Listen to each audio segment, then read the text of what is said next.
before we get started, out back here, directly behind me, in the middle of the fleet, there's a dump truck back there that has the rear lights on 4 ways or something.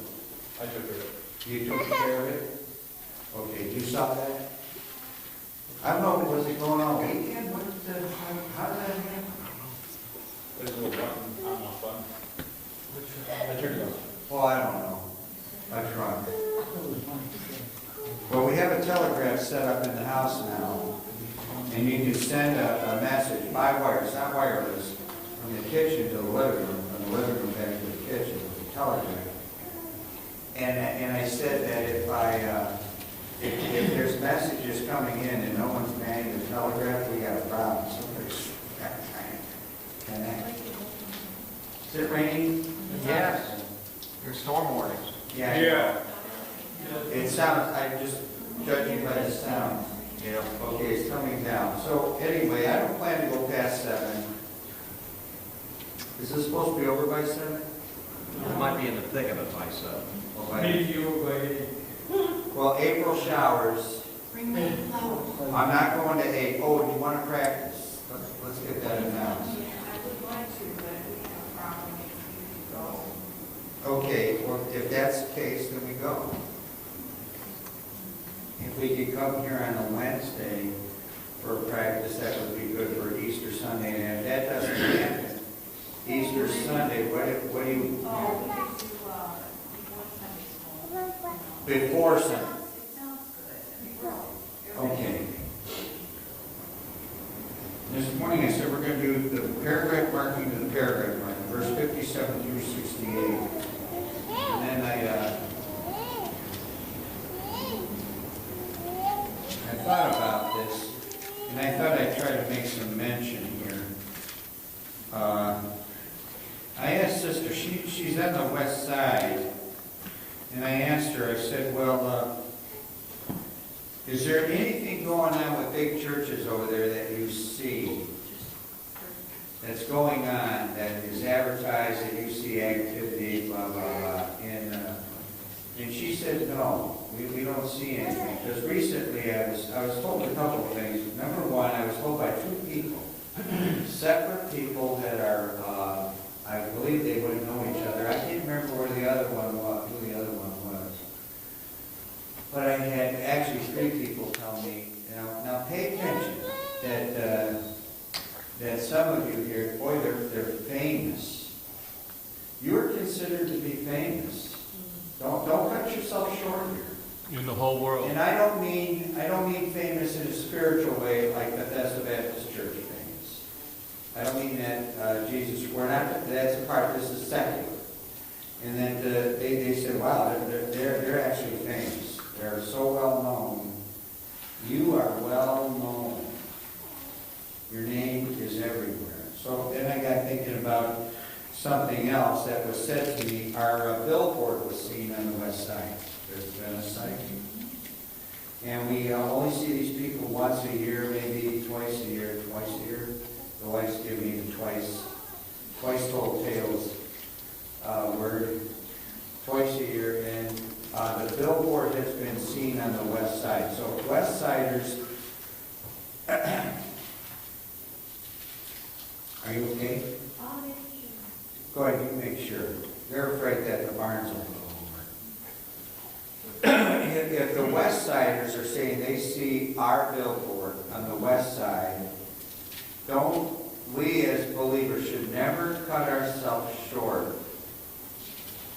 You say, well, we're just a handful of people. Well, this handful of people might be doing more than boatloads of people. Now, last night it was told to me they were going to come here to church. They didn't come. They were going to be here. Now they can come next week, and it's some way that half of everybody here knows. You already know this person, people, and you haven't seen them in 15, 20 years. You haven't seen them in a long time. Are you still doing the signs? I said, yeah, we do the signs. I'm coming. They were last night. This is late last night. I'm coming over right now to get one. I said, no, don't do that. Just come to the church and pick it up then, because they said they were coming. I said, they're at the church. Come and get the sign. But listen, there's that sign-making ministry. There is one. I was never impressed with the sign because for me it's hard to read. Our signs are seen. People see those signs. I've had lots of comments on those signs. Not lately. We would have it from other churches making comments. To say these Spanish tracts are not important, I'm telling you, don't cut your efforts short. That it is important. Don't say, well, this, and say it's negligible. That's not true. When they heard my voice on the radio, people that we knew from 30 years ago had to pull off the road to make sure it was what they were hearing was true. When they heard the gospel message over 1,100, they could not believe it. So don't cut yourself short of the importance that you have, and you have in the community in Cleveland and the surrounding suburbs. All right, let us begin. I'd like you to open up your Bibles to Matthew 26. I want you to open up your Bible also to Exodus chapter 12. Let's go there, Exodus 12. I want you only to keep,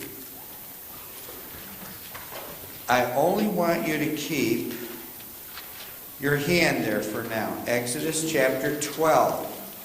It's very important that you're in Exodus 12. We're going to be going back and forth. So let's keep our hands at Exodus chapter 12. It ties in with Matthew 26, verses 57 through 68. Now, I decided to alliterate this. Every letter will start, every point will start with the letter S. And the title tonight, it's not a clever title. I probably had another one, I couldn't come up with a clever title. I just marked this as the Passover. Today, are people concerned with the Passover? What about Jewish people? Are they? They're probably not even. After the first Passover that occurred in the Bible, how concerned was the Jews with Passover? They had to be reminded. They actually had to be reminded. They were rebuked for it, punished for it. Then what was the greatest, they said it was the greatest Passover since the Passover. Who performed it? I wanted to say Hezekiah. And there's another one. There's two of them. Hezekiah's one. It could be Asa. It's another good king.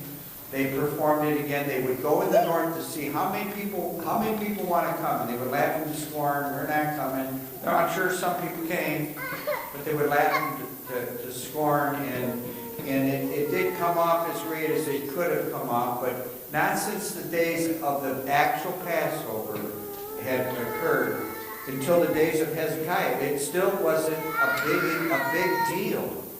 Folks, is it a big deal? And I tied it in with what I first said at the beginning. Number one, you're famous. There are some people here who are famous. You didn't intend it to be that way. It just turned out that way. Number two, never cut yourself short. These 60-second tracks are going and will go a long way. Don't cut yourself short. Or the billboard. Don't cut that short, folks.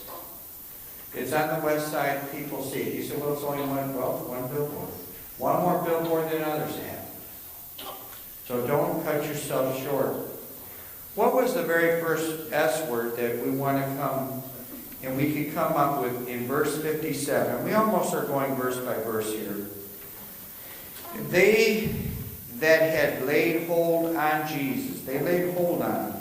Now you could say that this point occurred before that. I usually count this point as to when they coveted for the 30 pieces of silver. When the meeting was struck and the deal was struck between Judas and the high priest in that crowd. But that definitely right here in 57, you could say that.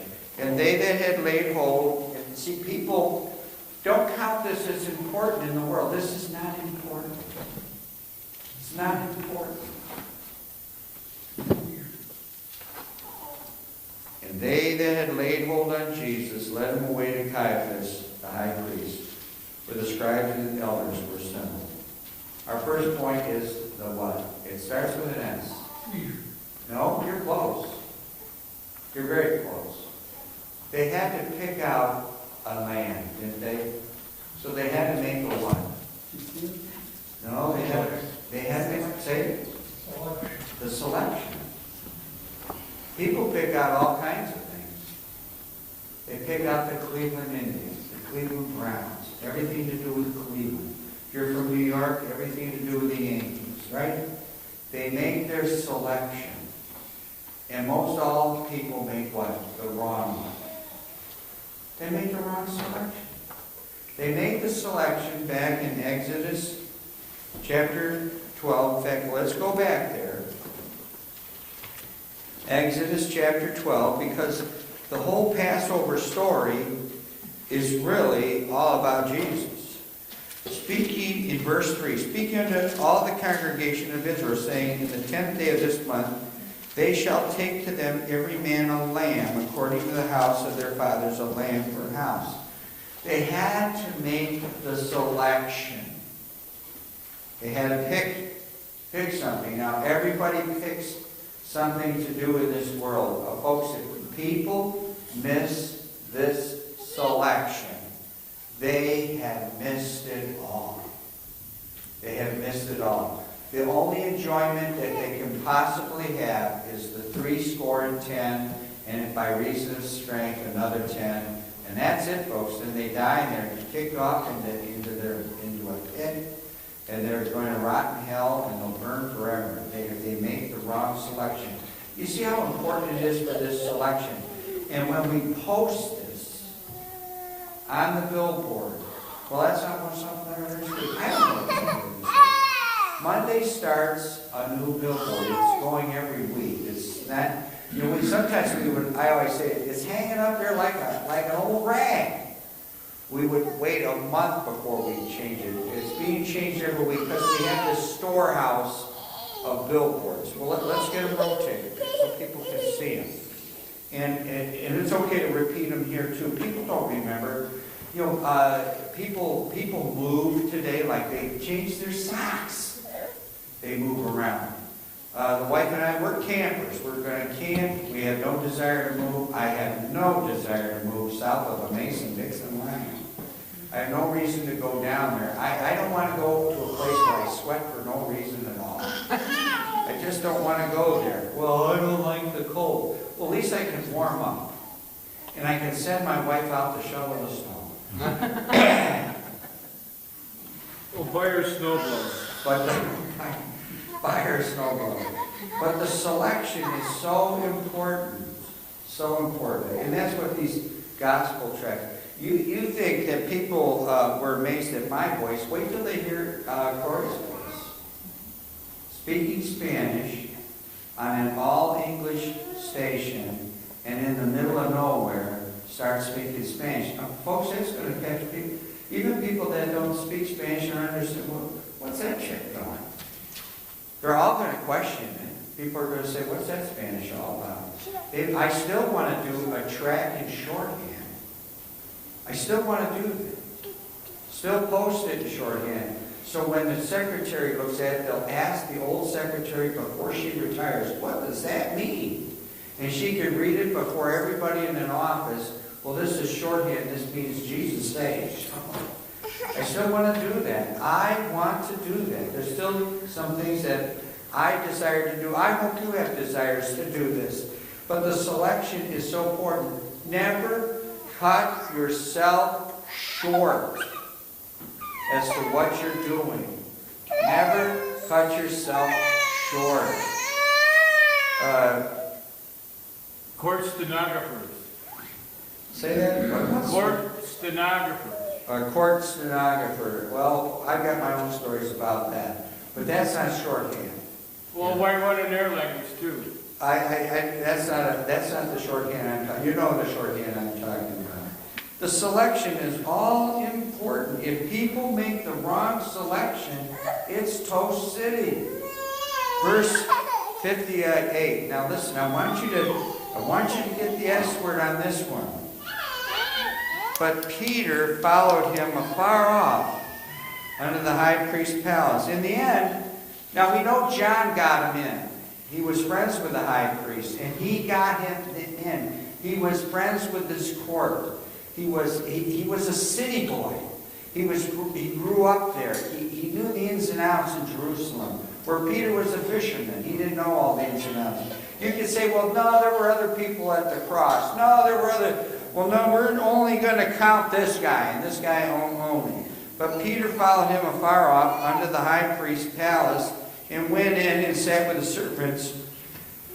He went in there to see the end.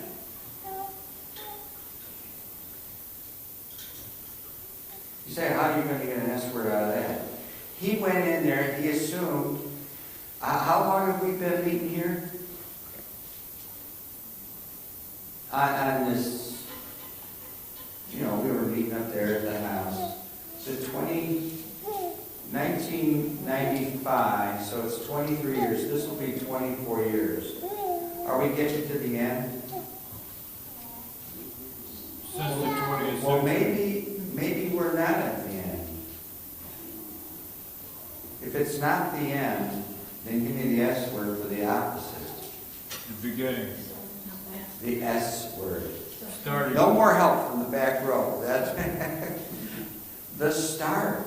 I'm sorry. Is Peter's looking for to end when in the end Jesus is about to be crucified, which is going to then be the start of all the good stuff that's going to be happening. This is really not the end, but the start. If you go back to Exodus 12 again, to verse 2, this month shall be unto you the beginning of months. They changed it. It's so important, it changed the calendar. Right?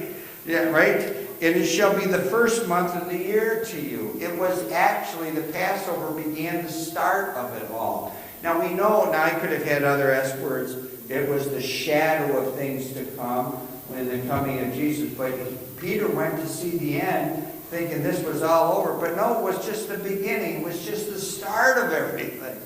He thought, oh no, this is awful. When in the end it was, no, this is really great. And he didn't know that. I mean, can you blame the guy? You can't blame the guy. He was there to actually not see the end. He was there actually to see the start of it all. The start of it all. Verse 58. Verse 58. And I'm only going to count Peter as the guy. But Peter followed him afar off. It doesn't matter how close you are to the cross. Just as long as you're at the cross. How far you are from it when you look and live. It didn't matter how far you looked off in it, whether you were right next to the cross. Judas kissed the door of heaven and went to hell, remember? So no matter how close you are or how far, if you come to Christ. You come to Christ. Our third one is the satisfying. The only one that is going to be satisfied in this story is Peter. He doesn't know it at the time. But Peter followed him afar off unto the high priest's palace and went in and sat with his servants to see the end. The satisfying. Go back here to Exodus 12. Again, verse 4. They had to take the lamb, and they had it was for the household, and they had to kill the lamb, and then what do they have to do with the lamb? After they roast it with fire, then what do they do with it? After they roasted it, what were you supposed to do with it? Eat it. Eat it. Listen, it's not a hamburger, but let's make it a hamburger. After you're hungry, and you have a nice juicy hamburger, are you satisfied? Jesus is satisfying. Look at verse 4. And if the household be too little for the lamb, or if there's not enough people to eat the lamb, because they had to eat all the lamb, he said, let him and his neighbor next unto his house take it according to the number of the souls. Every man according to his eating shall make your count for the lamb. According to his eating. All right, how much? I don't know how much. Can you eat a whole hamburger, Grace? Well, last night I made a mistake. How many hamburgers did I eat? That would have been a big mistake. I ate two, we cooked 4 hamburgers. The wife had 1, Starla had 1. And then I can't let food go to waste, so I had 2. I was ultra satisfied to the point where I had a bellyache half the night. So I had 2 hamburgers. I should have only had a half a hamburger. But according to your eating, you eat a whole hamburger, but you probably can't eat 2. You can only eat what would satisfy you, or what only would satisfy you, to satisfy. And the only one that was going to be satisfied, if you carry out this Passover lamb, which was Jesus, the end result was that the only one that was going to be satisfied here was going to be Peter. All right, verse 59. What were they supposed to do with the lamb after they selected the lamb? What were they supposed to do with the lamb? Anybody remember what they were supposed to do with it? They had to wait.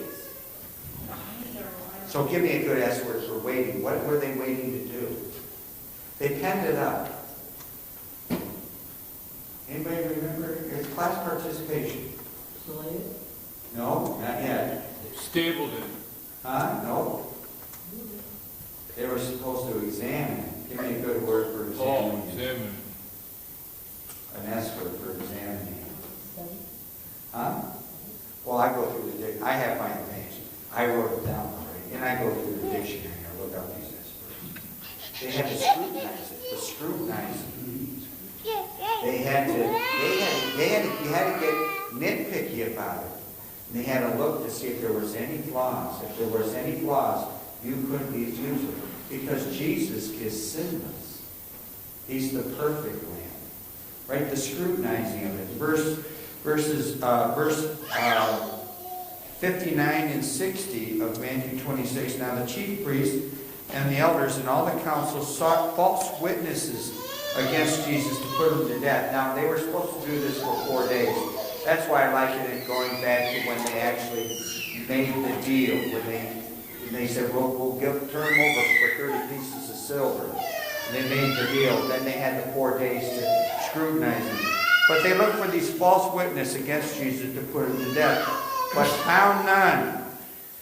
Yea, though many false witnesses came, yet found they none. At the last came 2 false witnesses. Now, 2 false witnesses, they still could not find fault in him. They had to keep lying. Listen, if you repeat the lie enough, what happens? People believe what? They believe the lie. So the scrutiny of our Lord. All right, look at Exodus chapter 12, verse 5. Now remember, we say that only in the King James Bible can you preach that. It's a lamb, and then it becomes the lamb, and then in verse 5 it becomes your lamb. So it becomes the scrutiny of this lamb. Your lamb shall be without blemish, a male of the first year. You shall take it out from the sheep or from the goats. So they have this lamb. It could have been a sheep, it could have been a goat. You had the scapegoat, you had the 2 goats. One was slain, one was released. You had this lamb, and they scrutinized it for these 4 days to see if there was any flaws in it. So they bring in these false witnesses, and they cannot prove their case. The scrutiny. Verse 61. Verse 61. And said, this fellow said, I am able to destroy the temple of God and to build it in 3 days. So our 5th point is the sacrifice. He's not referring, and they're assuming he's referring to the temple, but he's referring to his own temple. So there's going to be the sacrifice. He's going to destroy his own temple, and then he's going to rise from the dead again in 3 days and 3 nights later to rebuild the temple, his temple. The sacrifice. Go back, if you would, Exodus 12, verses 21 and 22. Then Moses called for all the elders of Israel and said unto them, Draw out and take you a lamb according to your families, and kill the Passover. And ye shall take a bunch of hyssop, it has everything also to do with our salvation, and dip it in the blood that is in the basin, and strike the lintel of the two side posts with the blood that is in the basin, and none of you shall go out at the door of his house until the morning. So the sacrifice, Jesus is the great sacrifice that was killed. Verse 58, again, if you would go to chapter 26, verse 58. All right, with that in mind, the only one that was there that we know has any chance, when Jesus is sacrificed, he does that for the saving. So the only one here, I assume that's why I wrote this down here, I didn't review this ahead of time, was Peter was going to be saved, the saving of Peter. In verse 58, but Peter followed him far off, under the high priest's palace, went in and sat with the servants to see the end. The saving. Back, if you would, to Exodus 12, verse 23.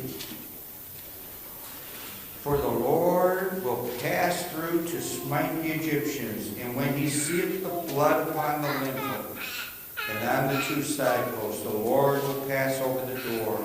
It will not suffer, will not allow the destroyer, this death angel, to come in unto your house to smite you. The only one on the lot that was saved was Peter, that had this applied to his life.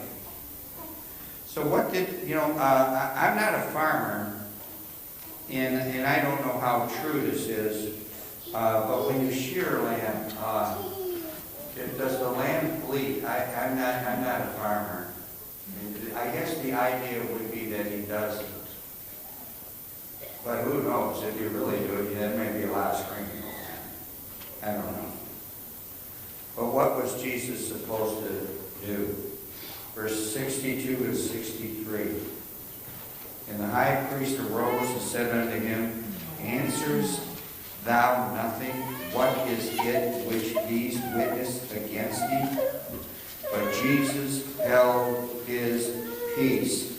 And the high priest answered and said unto him, I adjure thee by the living God, that thou tell us whether thou be the Christ, the Son of God.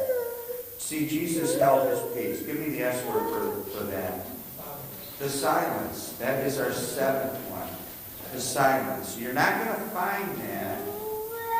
You're not going to find that in Exodus chapter 12 when they slay the lamb. They just say they killed the calf. They don't say what happened there. Now, I personally built a lot of animals. We used to raise rabbits. I'm not going to tell you what all happened there. But, in fact, I don't even remember. Probably, when I see rabbits, I don't know. You think what you want to think, I'll think what I want to think. I think of Denver when I see them. So my dad. We would eat enough of them. Isaiah 53, go there. Go to Isaiah 53. It is recorded in verse 7. He was oppressed, and he was afflicted, yet he opened not his mouth. He is brought as a lamb to the slaughter, and as a sheep before his shearers is dumb, so he openeth not his mouth. So, that's what it says. Before the shearers, he doesn't bleed.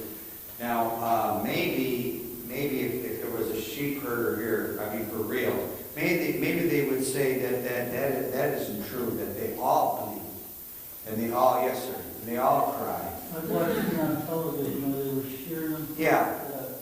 At a roundup, yeah. I never heard any of the lamb of sheep doing anything. Okay, I was saying, now let's say they did, and maybe that's part of the miracle, is that they would all bleed and only Jesus didn't. But no, you're saying that none of them bleed. I've Never. never. But maybe it feels good. Yeah, but they I don't know. hauling that bulk around and it's off and they. Yeah, that's a pretty heavy overcoat. What eats that, by the way? See what? What eats their, they'll get them right on there and eating that wool. Lanolin? I think it's a bug. Like not the wool we know that's cotton. Oh, like a parasite or A something? parasite, I think, will get on that. We know that moths eat it. But something will get on there, I think, and actually will eat it off. They probably have to spray something on there to kill the bugs. That'll eat it. The silence of our Lord, he did not respond. Back, if you would, to Matthew 26, verses 64 through 66. I want you to now, as I read this, think of the S word. Jesus saith unto him, Thou hast said, nevertheless I say unto you. That's what I say unto you. Hereafter shall ye see the Son of Man sitting on the right hand of power and coming in the clouds of heaven. Now look at 65. Then the high priest rent his clothes, saying, He hath spoken blasphemy. What further need have we of witnesses? Behold, now ye have heard his blasphemy. What think ye? They answered and said, He is guilty of death. They pronounced what? The sentence. Now, let's look at them again, verses 64 through 66. How many sentences were spoken?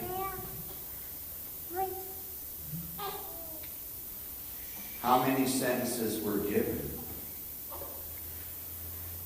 in those three verses? 64, 65, and 66. Jesus first judged them. And he pronounces their sentence first. He pronounces them guilty before they pronounce him guilty. What is his sentence on them? It says, Hereafter shall ye see the Son of Man sitting on the right hand of power and coming in the clouds of heaven. What's he telling them? Buddy, it's too late. The next time you see me will be at my second coming. It is over. Too late, pal. You won't see me again until you see me coming in the clouds. He pronounces their damnation. And they pronounced their sentence on him. He is guilty of death. So two sentences are given. Go over, if you would, and I'm not saying two sentences are shown up here, but two sentences are given. Let's go over here to Exodus 12. Exodus 12, verses 29 and 30. And it came to pass that at midnight the Lord smote all the firstborn in the land of Egypt, from the firstborn of Pharaoh that sat on his house unto the firstborn of the captive that was in the dungeon, and all the firstborn of cattle. And Pharaoh rose up in the night, he and all his servants and all the Egyptians, and there was a great cry in Egypt, for there was not a house where there was not one dead. So the sentence is pronounced. It was too late for Pharaoh. Exodus chapter 10. Exodus 10, verses 27 through 29. But the Lord hardened Pharaoh's heart, and he would not let them go. And Pharaoh said unto him, Get thee from me, take heed to thyself, see my face no more, for in that day that thou seest my face, thou shalt die. Right? Did they kill him? And Moses said, Thou hast spoken well, I will see thy face again no more. Right? It's kind of like Jesus. You won't see my face anymore. Exodus 12, verse 6. Exodus 12, verse 6. And he shall keep it up until the 14th day of the same month, and the whole assembly of the congregation of Israel shall kill it in the evening. Those that were saved killed the Passover lamb. And those that did not, the sentence was given. The next time you see me is when I come back again. The sentence. Verses, back if you would, to Matthew 26, and our last one, our ninth one tonight, verses 67 and 68. Then did they spit in his face and buffeted him, and others smote him with the palms of their hands, saying, Prophesy unto us, thou Christ, who is he that smote thee? Our last point is the suffering. Oh, how he suffered. Right? And they're going to be held accountable for that. Because Jesus, what was our first point this morning? What was known? Jesus knows everything. Exodus 12, verses 6 through 10. Exodus 12, 6 through 10. And ye shall keep it up until the 14th day of the same month. And the whole assembly of the congregation of Israel shall kill it in the evening. And they shall take of the blood, strike it on the two side posts and on the upper doorposts of the houses wherein they shall eat it. And they shall eat the flesh in that night, roast with fire. I mean, that symbolizes hell where it went. And unleavened bread, he was sinless, and with bitter herbs shall they eat. It probably represents the suffering that he went through before all that. Eat not of it raw, nor sodden it all with water, but roast with fire. You know, didn't he say, I thirst, I thirst? Right? No water at all. His head with his legs, and with the pertinence thereof. And ye shall let nothing of it remain until the morning. And that which remaineth of it until the morning ye shall burn with fire.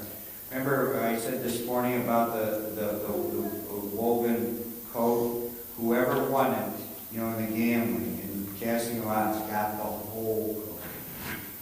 So what did they have to do? Let nothing of it remain till the morning. It had to be burned. It had to be all consumed, all of it. The suffering. But there it is, our Passover. Our Lord, and sad to say, most all the world fails at the very first point. They make the wrong selection. Shake hands before singing